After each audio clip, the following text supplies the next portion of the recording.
Hello everyone, I welcome to my YouTube channel study with Bhaskar. तो मैं आज आपके साथ कुछ इंपॉर्टेंट क्वेश्चंस जो कि बीएड एंट्रेंस जो आपका बीएड एंट्रेंस आ रहा है, जैसे डिब्रूगढ़ यूनिवर्सिटी का जो हो चुका है ऑलरेडी, तो आपका गुवाहाटी यूनिवर्सिटी और साथ ही साथ आपका जो कि बोडोलैंड यूनिवर्सिटी और भी बहुत सारे यूनिवर्सिटीज़ के जो एंट्रेंस एग्जाम है उसके आपको हेल्प मिलेगा। तो वीडियो को शुरू करते हैं। मैंने मोस्ट इंपॉर्टेंट जो भी आपके क्वेश्चन है जीके जीएस के वो क्वेश्चन लाया हूँ, वो आप अच्छे से देखिएगा और जितना कर सकते हैं रिवाइज कीजिएगा। ओके, तो फर्स्ट क्वेश्चन यहाँ पे देखिए, व्हाट इज़ द, यहाँ पे दिया है what is the full form of NCT. NCT का फुल फॉर्म क्या है? तो इसमें ऑप्शन देखिए, National Corporation of Teacher Education, National Council for Teacher Education, National Teacher Education और नन ऑफ दिस। तो इसका राइट आंसर होगा आपका National Council for Teacher Education. Option number B is the right answer. याद रखिएगा NCT, okay, जो 1995 में establish हुआ था। याद रखिए 1995 में एस्टाब्लिश हुआ था। और आपके जितने भी टीचिंग और टीचर रिलेटेड जितने भी रेगुलेशन है और टीचर एजुकेशन के जितने भी रेगुलेशन, जैसे बीएड हो गया, डीएलएड हो गया, जितना भी प्रोग्राम है जो कंडक्ट करता है वो कौन करता है? एनसीटी के नॉर्म्स से ही कंडक्ट किया जाता है। ओके, तो NCT is the prime body. Okay, याद रखिएगा, वेरी मच इंपॉर्टेंट।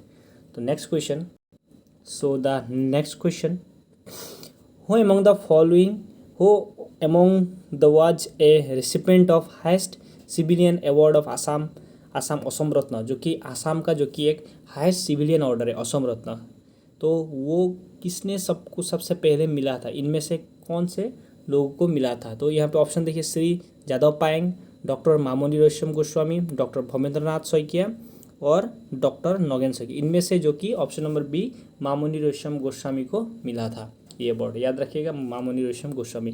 और मामोनी रश्यम गोस्वामी के इम्पोर्टेंट जो उनके वर्क है उसका नाम है आपका, याद रखिएगा, मामोरे धरा तरुवाल। याद रखिए, मामोरे धरा तरुवाल, जो कि आप लिटरेचर में पूछ सकते हैं। याद रखिए, Mamore Dhora Tarowal. Okay, next question, in banking sector RTGS stand for, banking sector में आरटीजीएस का जो फुल फॉर्म क्या है? Options are real time general savings, real time general scheme, real time gross saving and option number D real time gross settlement. So it is right answer option number D real time gross settlement. ये आपका Dibrugarh university का BEd entrance में भी recently आया था। याद रखिएगा, very much important. Next question, the rate at which RBI lends money to commercial banks in the event of any shortfall of funds is called, जो कि एक जो फंड है। ओके, तो अगर जो किसी भी कमर्शियल बैंक, जैसे हमारे एसबीआई हो गया और यूको बैंक, जितने भी बैंक कमर्शियल बैंक है, उनके साथ अब जब भी पैसे का जो फंड्स का शॉर्टफॉल होता है तब आरबीआई कुछ पैसे लेन देता है। ओके, जो कि शॉर्ट टर्म के लिए, उसको क्या कहा जाता है? Option are repo rate, reverse repo rate, prime lending rate, annual percentage rate. तो राइट आंसर होगा आपका option number 1 repo rate. Okay, repo rate is the right answer. और आरबीआई के बारे में याद रखिएगा, आरबीआई का एस्टैब्लिशमेंट कब हुआ था आपका? जो कि 1935 को हुआ था। ओके, और जो कि किसके रिकमेंडेशन में? Hilton young commission. ओके, याद रखिएगा, हिल्टन यंग कमीशन के रिकमेंडेशन में हुआ था, हिल्टन यंग कमीशन। और आरबीआई के जो पहले जो नॉन इंडियन गवर्नर कौन थे? ऑस्बर्न स्मिथ। याद रखिएगा, ऑस्बर्न स्मिथ। और 1949 में इसका जो क्या किया गया था? 1949 में इसको नेशनलाइजेशन किया गया था। 1949 में आरबीआई का नेशनलाइजेशन किया गया था। और एक फैक्ट याद रखिएगा, जो हमारे सब पहले इंडियन जो कौन थे जो आरबीआई के गवर्नर, तो वो थे सी डी देशमुख। याद रखिएगा, वेरी मच इंपॉर्टेंट। तो ये सब आप फैक्ट्स याद रखिएगा। Next question, which of the following article of Indian constitution deals with evolution of untouchability? कौन सा आर्टिकल है जो हमारे इंडियन कॉन्स्टिट्यूशन में जो अनटचेबिलिटी, छुआछूत को निवारण करने का बात करता है? तो ये आपका ऑप्शन डी 17, आर्टिकल 17 होगा। Option number D is the right answer, article 17। याद रखिएगा, very much important. Next question, the Chipko movement was first led by, Chipko movement कौन से व्यक्ति ने लीड किया था? तो इसका डायरेक्ट आंसर है, easy question, option number 1 Sundarlal Bahuguna, जो कि कहाँ पे हेल्ड हुआ था? 1973 को हुआ था। ये कहाँ हुआ था आपका? ये आपका जो कि चमोली डिस्ट्रिक्ट उत्तराखंड में हुआ था, उत्तराखंड। ये भी आप याद रखिए, जहाँ पे जितने भी महिलाएं थे, वो गांव के जितने भी लोग थे, उन्होंने जो कि वहाँ पे डिफॉरेस्टेशन किया जा रहा था उसको बचाने के लिए। ओके, उसको बचाने के लिए आंदोलन किया गया था। और ऑप्शन में देखिए आपका जो कि सलीम अली कौन है, इनको बार्ड मैन ऑफ इंडिया कहा जाता है। Okay, bard man of India, ये भी आप याद रखिएगा सलीम अली को। और यहाँ पे देखिए मेधा पाटेकर जो कि आपका नर्मदा बचाओ आंदोलन से रिलेटेड है, याद रखिएगा नर्मदा बचाओ आंदोलन, NBA, या आप इस शॉर्ट फॉर्म से याद रख सकते हैं। जो कि आपका नर्मदा नदी कहाँ पे लोकेटेड है, ये आपका मध्य प्रदेश से होकर गुजरात होकर उधर बहती है, ये भी आप याद रखिए। Next question, what is ORF 3D that was news recently. ये जो टर्म है ORF 3D, ये जो एक साइंटिफिक नेम है वो किस चीज़ का, तो इसका राइट आंसर होगा option number 1, corona virus gene. ये जो कोरोना वायरस का नया जीन आया था ORF 3D, इसी का एक फुल फॉर्म है, ये आप याद रखिएगा। Next question, is the only Ramsar site of Assam. कौन सा जो असम का ओनली एक रामसर साइट है। रामसर कॉन्वेंशन आप याद रखिएगा आपका 1972 में हुआ था, जो कहाँ पे हुआ था आपका जो ईरान के रामसर नामक एक जगह पर हुआ था। ओके, ईरान के रामसर नामक जगह पर वहाँ पे क्या किया गया कि जितने भी आपका वेटलैंड है, वेटलैंड का कंजर्वेशन के लिए वहाँ पे बात किया गया, सारे देश वहाँ पे इकट्ठा हुए थे, तो याद रहे। और जो 2 फरवरी है, 2 फरवरी को क्या मनाया जाता है, वर्ल्ड वेटलैंड डे, याद रखिएगा 2 फरवरी आपका वर्ल्ड वेटलैंड डे नामक से हम सेलिब्रेट करते हैं। This is the very much important 2 फरवरी। तो इसका राइट आंसर होगा दीपौर बिल, जो कि आपका कब इसको इंक्लूड किया गया था दीपौर बिल को, तो Deepor Beel was included in 2002 in Ramsar site, and this is the only Ramsar site in Assam. This is also very much important. Next question, the national sports day in India is observed on. National sports day हम कब celebrate करते हैं, तो यह हम करते हैं कब, तो right answer is option number B, 29 August we celebrate as a sports day. Okay, next question, the Kaladan multimodal transport project will connect India with one of the following countries. जो कि आपका कलादान मल्टीमोडल जो प्रोजेक्ट है, कौन से एक देश को इंडिया से कनेक्ट करेगा, तो this is the simple question. Right answer option number B, Myanmar का जो एक पोर्ट है सितवे पोर्ट, याद रखिएगा Sittwe port, very much important. Sittwe port को ये कनेक्ट करता है इंडिया से, सितवे पोर्ट होकर हम नॉर्थ ईस्ट में कनेक्टिविटी करने के लिए। इसका स्टार्टिंग कब किया था, 2014 में इसका स्टार्टिंग किया गया था। ओके, बनाने के लिए, ये भी आप याद रखिएगा। Next question, bee sting causes severe pain and burning sensation due to the presence of. जब बी आपको स्टिंग करता है ना, तब आपको बहुत ज़्यादा पेन होता है, क्यों होता है, वो कौन सा एसिड वहाँ पे मौजूद होता है, तो इसका राइट आंसर होगा आपका methanoic acid. Okay, methanoic acid, option number D is the right answer, very much important, याद रखिएगा। Next question, doctor Ngozi Okonjo, याद रखिएगा doctor Ngozi Okonjo was recently selected as the first woman director general of WTO. She is from which country? याद रखिएगा जो नोगोजो Okonjo है, जो एक महिला है जो WTO की जो डायरेक्टर जनरल से उनका सिलेक्शन हुआ था, तो वो कौन से देश से बिलोंग करती है। क्वेश्चन है कौन से देश से बिलोंग करती है, तो सबसे पहले याद रखिएगा WTO, okay, World Trade Organization. इसका हेडक्वार्टर कहाँ पे है आपका, इसका हेडक्वार्टर है आपका जिनीवा स्विट्जरलैंड में, याद रखिएगा जिनीवा स्विट्जरलैंड में। इसका एस्टैब्लिशमेंट हुआ था 1995 को हुआ था, ये भी आप याद रखिएगा। और ये काम क्या करता है कि जितना भी वर्ल्ड का ट्रेड है उसको कंट्रोल करता है। Okay, all the trade activities of the world, he controls all the trade activities. और इसके जो कि अभी कौन है चीफ, तो ये देखिए ऑप्शन में क्या है, डॉक्टर नोगोजी ओकोंजो, जो कि एक अफ्रीकन महिला है। तो वो कौन से देश से बिलोंग करती है, तो this is the right answer is option number C, Nigeria. She belongs to Nigeria, ये भी आप याद रखिए। Next question, the highest peak of eastern ghat is. Eastern ghat का हाइस्ट पीक का नाम क्या है, तो याद रखिएगा जिंदागाड़ा। ओके, जिंदागाड़ा याद रखिए, ये कहाँ पे लोकेटेड है, आंध्र प्रदेश में, AP में लोकेटेड है आंध्र प्रदेश। और नीलगिरी क्या है, जहाँ पे वेस्टर्न घाट और ईस्टर्न घाट एक साथ मिलते हैं, उस जगह को क्या कहा जाता है, नीलगिरी। ये भी आप याद रखिए, Nilgiri the place where eastern Ghat and western Ghat meet. और अन्नामुडई जो ऑप्शन में है, ये क्या है, ये साउथ इंडिया की सबसे बड़ा पीक है। ओके, साउथ इंडिया का सबसे बड़ा पीक है ये अन्नामुडई, ये भी आप याद रखिए। Next question, who was the governor general of India when Gandhi ji initiated civil disobedience movement? Civil disobedience movement जब स्टार्ट किया गया, ओके, तो उस टाइम हमारे जो कि गवर्नर जनरल कौन थे? तो सिविल जो डिसोबीडियंट मूवमेंट कब हुआ था? 1930 को हुआ था, याद रखें, 1930 को हुआ था। तो उस टाइम कौन थे? लॉर्ड इरविन थे, याद रखें, लॉर्ड इरविन। और ये ऑप्शन में थे लॉर्ड जो कि लिनलिंगथो। ये जो लॉर्ड लिनलिंगथो थे वो 1942 में जब हमारा जो क्वाइट इंडिया मूवमेंट हुआ था तब कौन थे? Lord Linlithgow. Okay, very much important. Right answer option number D. The founder of Brahmo Samaj was? Brahmo Samaj के फाउंडर कौन है? तो this is the right answer option number C, Raja Ram Mohan Roy. Raja Ram Mohan was the founder. और इनको राजा का उपाधि किसने दिया था? तो अकबर द्वितीय। ओके, अकबर द्वितीय ने दिया था, अकबर द्वितीय ने दिया था।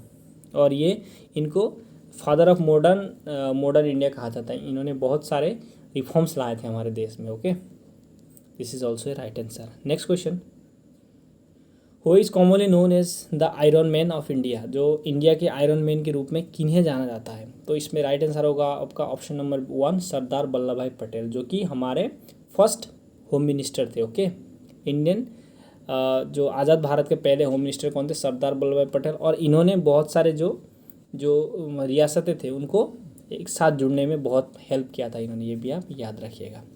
बाल गंगाधर तिलक, इन्होंने दो पेपर लिखे थे, याद रखिएगा, मराठा एंड केसरी, जो कि अब केसरी एंड मराठा नामक दो जो कि न्यूज़पेपर ये चलाते थे। बाल Gangadhar Tilak home rule league से भी रिलेटेड है, होम रूल लीग से भी ये रिलेटेड है, याद रखिएगा। जो होम रूल लोग 1916 में इन्होंने और एनी बेसेंट ने चलाया था, ये भी आप याद रखिए। Next question, which governor general decided to make English as the medium of instruction in India? India में इंग्लिश को मीडियम ऑफ इंस्ट्रक्शन कौन से गवर्नर जनरल ने बनाया था? तो याद रखिए, इसका right answer option number D, Lord William Bentinck होगा। लॉर्ड विलियम बेंटिंक यही व्यक्ति थे जिन्होंने कि इंग्लिश को मीडियम ऑफ इंस्ट्रक्शन यूज किया था। और यहाँ पे ऑप्शन में देखिए लॉर्ड डलहौजी, ये कौन से रिलेटेड है? ये आपका जो लॉर्ड डलहौजी के टाइम में यहाँ पे क्या हुआ था?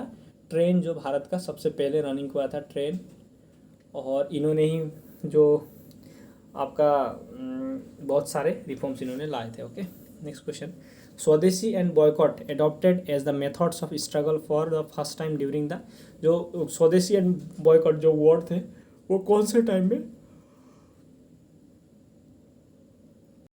कौन से जो मूवमेंट के टाइम में यूज किया गया था? तो ये आपका agitation of against the partition of Bengal. जब पार्टीशन ऑफ बंगाल हुआ था 1905 में, तभी ये टर्म बहुत ज़्यादा यूज किए गए थे। होम रूल मूवमेंट, मैंने अभी कहा, होम रूल मूवमेंट से रिलेटेड कौन है? एनी बेसेंट और बाल गंगाधर तिलक। इन्होंने क्या किया था? 1916 में ये होम रूल लीग स्टार्ट किया था। और नॉन कोऑपरेशन मूवमेंट कब हुआ था? 1920 में हुआ था, याद रखें, 1920 में। ये सारे इंपॉर्टेंट क्वेश्चन है, आप याद रखिएगा।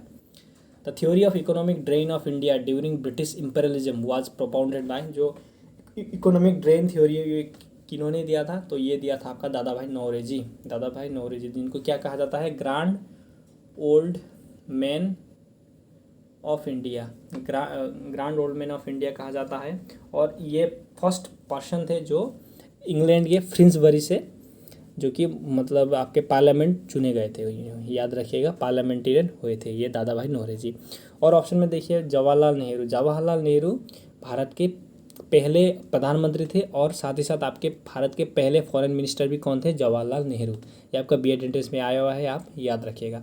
और जो जवाहरलाल नेहरू जो आपके 1929 जो आपके राबी से जो आपका लाहौर सेशन था, वहाँ के क्या थे? ये यहाँ के प्रेसिडेंट थे। और वहीं पे हमारे भारत का जो सबसे पहले वहाँ पे झंडा फहराया गया था, याद रखिएगा, very much important. Next question, Kalhana's work Rajatarangini is an important source material for the study of which one of the following? जो कि कलहन आपके जो कि कलहन ने राजतरंगिनी लिखा था, याद रखिएगा। यहाँ पे भी एक क्वेश्चन बन गया है कि जो राजतरंगिनी किसने लिखा था? कलहन ने लिखा था। तो वो राजतरंगिनी में कौन से एरिया के बारे में यहाँ पे बताया गया है? तो इसका राइट आंसर होगा आपका option number D, early medieval of Kashmir, जो कि कश्मीर के बारे में यहाँ पे मेंशन है। यहाँ पे जो कश्मीर का इतिहास है और वहाँ के बहुत सारे इंपॉर्टेंट चीज़ों के बारे में यहाँ पे वर्णन किया गया है, याद रखिएगा। Next question, in which year was Myanmar separated from India by the British government. Myanmar जो ब्रिटिश गवर्नमेंट से कब अलग हुआ था, तो याद रखिएगा 1937 को। ओके 1937 को अलग हुआ था, तो भी आप याद रखिएगा। Next question, which empire shifted his capital from Delhi to Daulatabad. जो दिल्ली से दौलताबाद कौन से जो कि सुल्तान ने क्या किया था, अपना कैपिटल शिफ्ट किया था, तो इसका राइट आंसर होगा मोहम्मद बिन तुगलक, मोहम्मद बिन तुगलक। और यहाँ पे ऑप्शन में देखिए शेरशाह सूरी, शेरशाह सूरी ने क्या किया था, जो कि ग्रैंड ट्रंक रोड था ना, एक बहुत फेमस ग्रैंड ट्रंक रोड इन्होंने ही कंस्ट्रक्ट किया था, शेरशाह सूरी ने।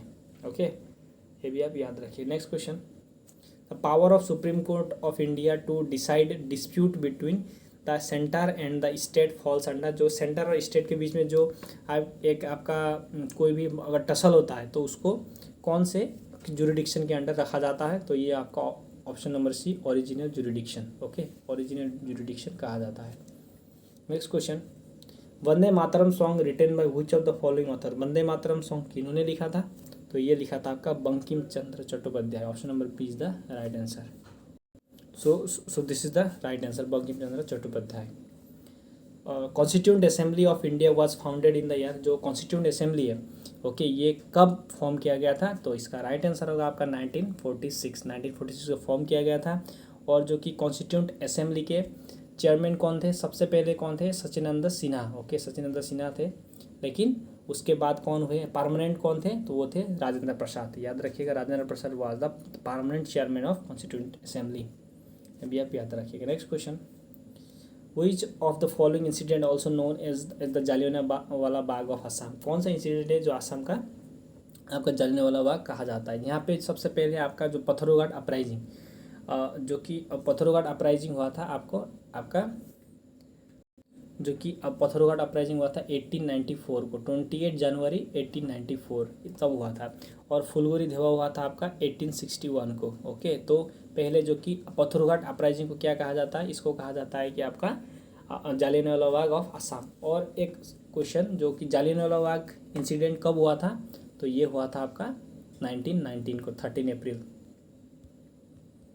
ये भी आप याद रखिए, क्या हुआ था आपका Jallianwala Bagh. Okay, next question, which king created the post of Borbarua and Borphukan. Borbarua और बोरफुकन पोस्ट जो था आहूम में, कौन से जो कि आहूम किंग ने बनाया था, तो option number C Pratap Singh, Pratap Singh is the right answer. Next question, which of the following articles referred as financial emergency. कौन से आर्टिकल को फाइनेंशियल इमरजेंसी कहा जाता है, तो option number C article 360 was referred as a financial emergency. और article यहाँ पे देखिए 32 क्या होता है आपका, right to constitutional remedies. Okay, right to constitutional remedies, okay, RCR इसको कहा जाता है। और आर्टिकल 356 क्या होता है आपका, state emergency. Okay, state emergency. और यहाँ पे ऑप्शन में देखिए 352 is referred as a national emergency. Okay, national emergency. और एक बात याद रखिएगा, जो कि आर्टिकल 360 जो कि फाइनेंशियल इमरजेंसी अभी तक इंडिया में एक बार भी नहीं लगा है। ओके, अभी भी एक बार भी नहीं लगा, ये भी आप याद रखिएगा। Next question, Kalinga war fought in, जो कि Kalinga war the famous war of Indian history, कब फाउट किया गया था, तो ये होगा आपका ऑप्शन नंबर बी 261 BC। और यहाँ पे जो कलिंग वॉर किस किस के बीच में हुआ था, मौर्य साम्राज्य और आपका ओडिशा जो अभी का है उसको कलिंग कहा जाता था तभी। ओके, उसके बीच में हुआ था। और मौर्य से कौन थे, वो थे आपके अशोक। ओके, अशोक ने ये वॉर लड़ा था। और इसी वॉर के बाद उन्होंने जो वॉर करना छोड़ दिया था और उन्होंने बुद्धिस्ट रिलीजन को अपनाया था। याद रखिएगा, Buddhist religion adopted after the Kalinga war. This is also important question. Next question, doctrine of left introduce by, जो डॉक्ट्रिन ऑफ लेफ्ट था वो किसने इंट्रोड्यूस किया था, तो ये इंट्रोड्यूस किया था Lord Dalhousie. Okay, Lord Dalhousie. और डॉक्ट्रिन ऑफ लेफ्ट में क्या होता था, जितने भी भारत के रियासत थे, ओके, एक जो एक्स्ट्रा राज्य थे, उनके अगर अपना बच्चा नहीं हुआ तो वो जो भी एक आपका प्रोविंस था वो डायरेक्ट कोई किसके साथ जाएगा, ब्रिटिश ईस्ट इंडिया कंपनी के पाले में चला जाएगा। तो वो एक रूल था डॉक्ट्रिन ऑफ लेफ्ट में, तो उसको किसने इंट्रोड्यूस किया था? लॉर्ड डलहौजी। और लॉर्ड कर्जन, इसी के टाइम में क्या हुआ था आपका जो कि बंगाल का डिवीजन हुआ था। याद रखिए बंगाल डिवीजन कब हुआ था? लॉर्ड कर्जन के टाइम में। Next question, Buddhist scripture usually recorded in which language? जो बुद्धिस्ट लिटरेचर है वो कौन से लैंग्वेज में लिखा जाता था? तो इसका राइट आंसर होगा पाली लैंग्वेज, वेरी मच इंपॉर्टेंट पाली। और बुद्धिस्ट का जो फेमस बुक है, ओली बुक का नाम क्या है आपका? Tripitaka. This is also important question, अभी आप याद रखिए। Next question, which is called protein factory of the cell? जो सेल का प्रोटीन फैक्ट्री किसे कहा जाता है? तो ये होगा आपका ribosome. Ribosome is called as a protein factory of the cell. Harappa was exhibited in the year? Harappa को कब खनन किया गया था? तो इसका राइट आंसर होगा 1921। और किसने किया था? दयाराम साहनी। ओके, दयाराम साहनी। और हड़प्पा कब किया गया था? 1922। और किसने किया था? Rakhaldas Banerjee, RD Banerjee, very much important, याद रखिएगा। Next question, Harappa was located on which of the river? Harappa कौन से रिवर के किनारे? तो याद रखिए रावी रिवर के किनारे है। और सबसे फर्स्ट जो शहर था इसी को ही ढूंढा गया था, हड़प्पा को। Next question, Sushruta Samhita is an encyclopedia on? Sushruta Samhita जो कि एक बुक है जो सुश्रुत ने लिखा था। ओके, तो किस चीज़ के बारे में यहाँ पे मेंशन है? History, geography, mathematics, medicine. तो right answer is option number D, medicine. यहाँ पे सारे मेडिसिन के बारे में बताया गया है। Next question, the electric bulb has a filament made of? Electric bulb में फिलामेंट होता है, किसका बना हुआ था? वो टंगस्टन का। Okay, tungsten. नेक्स्ट क्वेश्चन, वो इज पॉपुलरली नोन एज गुरुदेव? कौन से जो यहाँ पे पर्सनैलिटी है उनको गुरुदेव कह के पुकारा जाता था? इसका राइट आंसर होगा रविंद्रनाथ टैगोर। ओके, ये एशिया के फर्स्ट पर्सन थे जिन्होंने लिटरेचर में नोबेल प्राइज़ मिला था। इनको मिला था 1913 में। कौन सा बुक के लिए? Gitanjali. This is also very much important. और इन्होंने ही हमारा और 2 देशों का, इंडिया एंड बांग्लादेश का जो नेशनल, जो कि आपका नेशनल एंथम है, रविंद्रनाथ टैगोर ने लिखा था। Okay, next question, which of the following ruler establish Vikramshila university? Vikramshila university कौन से रूलर ने बनाया था? तो ये आपका होगा Dharmapal. Okay, Dharmapal, option number D, very much important, याद रखिएगा। Next question, which of the following state has the highest forest cover? कौन से स्टेट में हाइस्ट फॉरेस्ट कवर है?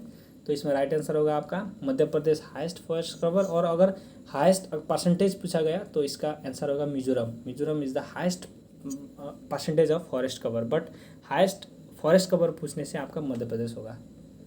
Right to education has been passed under which of the following amendment act? तो इसका simple answer है 86th amendment act. Okay, next question, who among the following was the Ahom ruler officially accepted Hinduism? Hinduism officially accept करने वाला आहूम ruler कौन था? तो वो था आपका Jaidhwaj Sinha. Okay, option number 1 is the right answer, Jaidhwaj Sinha. Next question, the environment protection act was enacted in the year? Environment protection act कब enact किया गया था?